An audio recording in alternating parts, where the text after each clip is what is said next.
ملك نعم، ديكتاتور لا، ساحر تقريبا. كان يحيي الانقلابيين بابتسامة ويقاطع الصحفيين ليصحح لهم دروس السياسة. قصف قصره بالطائرات فقال: لقد أطلقوا النار على ملك يصلي. هل سمعت عن ملك يخطب في الانقلابيين بعد ساعات من نجاته؟ هذا ليس فيلما، هذا المغرب، وهذا هو الحسن الثاني. عندما فشل انقلاب 1971 لم يسعف الجنرالات الوقت ليهربوا، لأن الحسن الثاني سبقهم إلى المسرح ليتحدث عن الحادث وكأنه نكتة سياسية. الفرنسيون يكتبون بسرعة، وهذا لا يعني أنهم يفكرون بسرعة.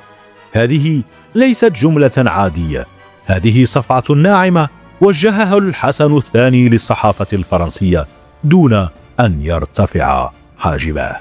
أن تحكم المغرب يعني أن تكون فقيها ومؤرخا وعالم نفس وأحيانا ساحرا. لم يكن حاكما عاديا، كان يعرف أن الكلمة أخطر من السيف، وأن الابتسامة أبلغ من 1000 خطاب. يقول: نحن لسنا ضد الديمقراطية، نحن فقط ضد من يفهمها بشكل خاطئ. كان يصنع السياسة كما يكتب الشاعر بيتا ساخرة، لا يكثر من الكلمات لكنه يكثر من الدلالات. قال: إذا أردت تحرير وطن ضع في مسدسك 10 رصاصات، 9 للخونة و1 للعدو، فلولا خونة الداخل ما تجرأ عليك عدو من الخارج. كان يعجب بهاته القول ويكررها أكثر من مرة. يقول الحسن الثاني: أنا لا أحتاج إلى أن أكون ديكتاتوريا، يكفي أن أتكلم فينصت الجميع. إنه يقول بشكل آخر في الفرق بين الملك والحاكم العسكري: الحاكم العسكري يستطيع أن يحكم الناس بالحديد، أما الملك فيكفيه أن يبتسم. هكذا كان يضحك ويدير دولة، بينما خصومه يتصارعون حول تعريف الشرعية.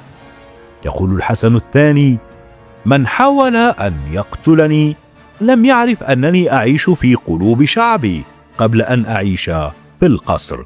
كان ذلك تعليقه على من كان يعتقد أنه سيخاف من الرصاص. نسي أن هذا الرجل تربى في دهاليز التاريخ المغربي، أنه سياسي محنك. يقول: السياسة هي أشبه بحالة الجو، نتقدم في الجو الصحو وفي الجو الغائم، وكل مرة علينا اقتحام سحب المستقبل. لكن المؤثر هو قوله: اليوم الذي نفتح فيه أول دار للعجزة هو أول يوم في طريق زوال مجتمعنا. كان ذلك نقدا ساخرا يظهر اهتمام الملك بالقيم الاجتماعية والتكافل. لكن الذي يترسخ في ذهن المغاربة أكثر هو قوله: لا تضيع وقتك في أن تسوق المبررات لمن لديهم سوء نية، كأنه دعوة للتحلي بالواقعية وتجنب الجدال العقيم. يقول الحسن الثاني: الرجل الحكيم هو الذي يأتي باحثا عن النصائح. هذه القولة تبرز تواضع الملك ورغبته في التعلم المستمر. لقد قال يوما: معارك الحياة لا يربحها لا الأكثر قوة ولا الأكثر سرعة، ولكن يربحها أولئك الذين لا يستسلمون أبدا.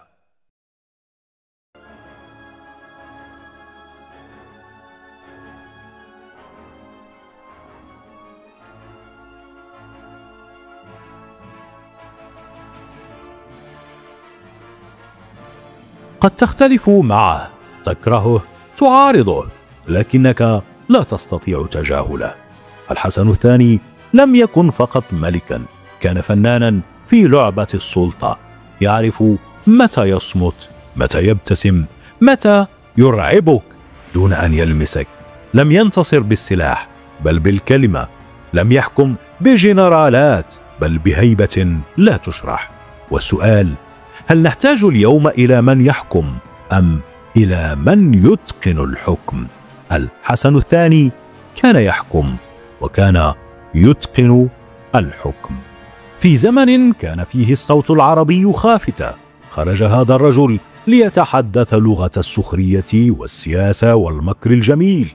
الحسن الثاني لم يكن ملكا فقط، بل لغزا حيا لا يمكن فهمه إلا بأثر الرجع.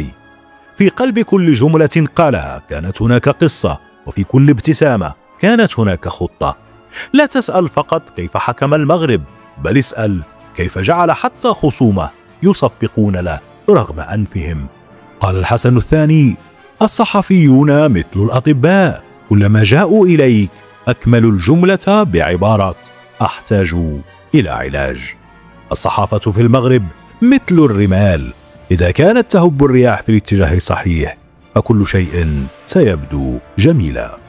لقد قال عن الديمقراطية إن الديمقراطية في المغرب، ودعونا نتفق على شيء واحد، أن الجميع يحب الديمقراطية، لكن لا أحد يحب أن يكون مسؤولا فيها. الديمقراطية مثل السيارة، لا يمكن للجميع القيادة، فبعضهم لا يعرف حتى كيفية المشي. أما عن المعارضة فقال: المعارضة لدينا هي مثل كرة التنس، كلما حاولت ضربها رجعت إليك أسرع.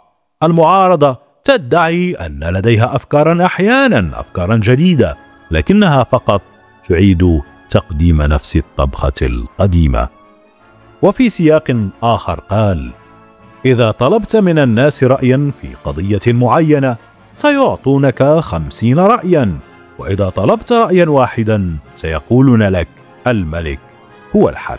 ومن أعمق ما قاله الحسن الثاني: أنا لا أملك الوقت الكافي لأعطيه للمتفائلين، لأنني مشغول بمحاربة المتشائمين. وقال أيضا: المغرب بلد غريب، فكلما حاولت أن أضع الأمور في مكانها الصحيح جاء أحدهم ليضعها في مكان غيره. وقال: عندما تتحدث عن الإصلاحات تذكر دائما أن أول من يعترض عليها هم أولئك الذين لا يعرفون شيئا عنها. وفي سياق آخر قال: أكثر شيء أراه في حياتي هو الناس الذين يحبون الحديث عن السياسة دون أن يعرفوا الفرق بين الحكومة والمغسلة. وقال: نحن في المغرب لا نملك عصا سحرية، لكن لدينا طريقة رائعة في إقناع الناس أننا نملكها. الذين يعتقدون أننا في صراع مع المعارضة عليهم أن يعرفوا أننا نكون في صراع مع أنفسنا أكثر مما مع أي أحد آخر. أن العجيب هنا أن الحكومة في المغرب ليست عبارة عن أشخاص، بل هي فن لإقناع الجميع. المغرب لا يذهب إلى النتيجة، بل يذهب إلى النقاش والمناقشة، هي هواية مفضلة. السياسة في هذا البلد كلما قمت بإصلاح شيء. ولمن يسأل عن منجزات الحسن الثاني نتذكر أنه في المغرب لم تكن السلطة فقط في القصر، كانت في الابتسامة، في الإشارة، في اختيار التوقيت. كان الإنجاز الأول هو هندسة النظام من قلب الفوضى. فحين استقل المغرب كانت السلطة موزعة بين القصر والنخب والقبائل، فجاء الحسن الثاني وهندس الدولة كأنها رقعة شطرنج، لم يلغي القوى بل جعلها تتصادم تحت عينيه وتتوازن بأمره. أما الإنجاز الثاني فهو دستور 62، أول دستور مغربي، وكان أول دستور يطرح لاستفتاء شعبي في شمال إفريقيا، لكنه لم يكن فقط ورقة قانون، بل خارطة مرسومة بأناقة قانونية. سماه الناس ديمقراطية، لكنه كان يقول: نحن ندرب الشعب على الديمقراطية كما يدرب الطفل على المشي. الإنجاز الثالث للحسن الثاني هو المسيرة الخضراء، لأنها عبقرية سياسية بلا رصاصة. عام 1975 أطلق المسيرة الخضراء نحو الصحراء المغربية لم يطلق رصاصة، لكنه حشد 350 ألف مدني كأنهم جيش بلا سلاح. دخل بهم التاريخ وخرج من صحراء النزاع بقبضة رمزية هائلة: أن تنتصر على خصمك دون دم، هذه سياسة. أن تنتصر دون أن يشعر خصمك بأنه انهزم، هذه عبقرية. أما الإنجاز الرابع فهو اللعب على الحبال الدولية، صديق للغرب في زمن الحرب الباردة، مضيف لقادة فلسطين وناصح لإسرائيل في الوقت ذاته. كان الوحيد الذي يتكلم مع الجميع ولا ينحاز إلا لنفسه، وأقنع الحسن الثاني واشنطن والرياض وباريس أن بقاءه ضرورة استراتيجية. من لا تثق به كل القوى لا يثق به أحد، ومن تثق به جميع القوى هو غالبا الحسن الثاني. أما الإنجاز الخامس فسلطة الكلمة. لم يكن يخطب كثيرا، لكنه حين يتحدث تصمت اللغة. قال عن الديمقراطية: هي أن يتكلم الجميع ثم أقرر أنا. وقال عن شعبه: أعرف المغاربة واحدا واحدا، حتى أولئك الذين لا يعرفون أنفسهم. وقال عن السياسة: هي فن أن تقول للناس ما يريدون وتفعل ما تحتاج. حين تصبح السياسة رواية يكتبها الملك وحده، يقع ذلك في المغرب. في النهاية لم يكن الحسن الثاني حاكما فقط، بل سيناريست دولة، وعندما مات لم يخلف فقط عرشا، بل ترك وراءه سؤالا لم يجب عنه أحد حتى الآن: هل كان المغرب بحاجة إلى ملك أم إلى كاتب عبقري يتقن حكاية المملكة؟ أنتظر أجوبتكم.